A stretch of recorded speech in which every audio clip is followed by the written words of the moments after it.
Welcome back again mga sir, good day. Kami nga po pala ulit ang GWC Lights and Sounds ng Molino 4, Bacoor, Cavite. 18th birthday celebration nga pala ang event namin ngayon. Araw nga pala ng Sabado kaya sobrang traffic dito sa Molino. Wala namang bago, haha. Shoutout nga pala sa aking asawa na si Chloe Montañez dahil siya ang umaasikaso ng papeles at bookings ng ating Lights and Sound business. Malapit-lapit na nga pala kami dito sa area. Dito nga pala yan sa may pavilion, Aniban, Bacoor, Cavite. Dito na nga pala kami mga sir. Ibababa lang namin ang gamit at mag-setup. Sobrang excited nga pala namin dahil first time lang namin sa area na to.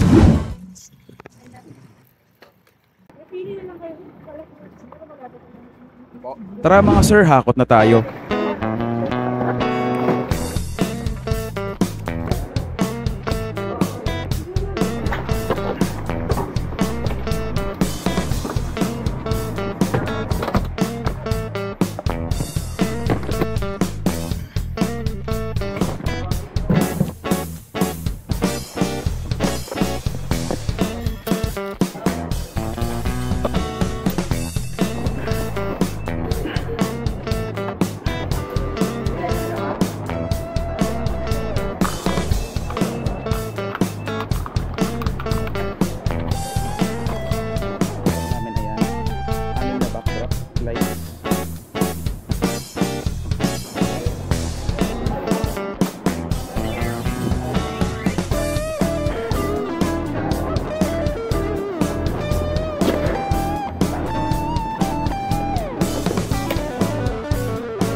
At ayun mga sir, 99% done na nga pala kami.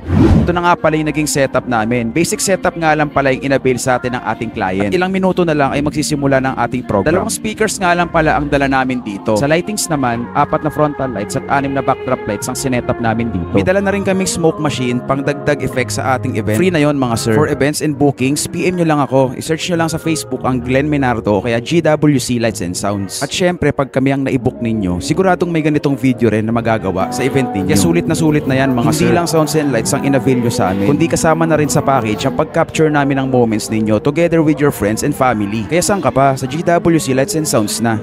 Sa ating po sa si Ayu. So we have to celebrate her special birthday, special day with her. So ayan po, mag-start po tayo yan. So ayan. Lord, patawarin niyo po kami sa mga kasalanan sa po namin and sa mga nagkasala po sa amin. And Lord, wish ko po kay Ate Al na more birthdays to come.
Ayun mga sir, dito na namin tatapusin ang aming vlog. At kung nakarating ka man sa dulo ng video na ito, huwag mo namang kalimutang i-like. I-share mo na rin. Sarap kasing gumawa ng POV vlog pag alam mong may sumusuport at nanonood sa'yo. Salamat nga pala at naglaan ka na humigit kumulang 7 minuto para panoorin ang Sounds and Lights content namin na ito. Salamat nga rin pala sa naging client namin dahil hindi na rin tumawad sa aming rate. At syempre, higit sa lahat, salamat sa asawa kong si Chloe Montañez sa wala niyang sawang pagsuporta sa akin sa mga gusto kong mangyari sa buhay. O siya, hanggang dito na lang. Kami nga po pala ulit ang GWC Lights and Sounds ng Molino 4, Bacoor, Cavite. Magkita-kita na lang po tayo ulit sa next vlog. Maraming salamat!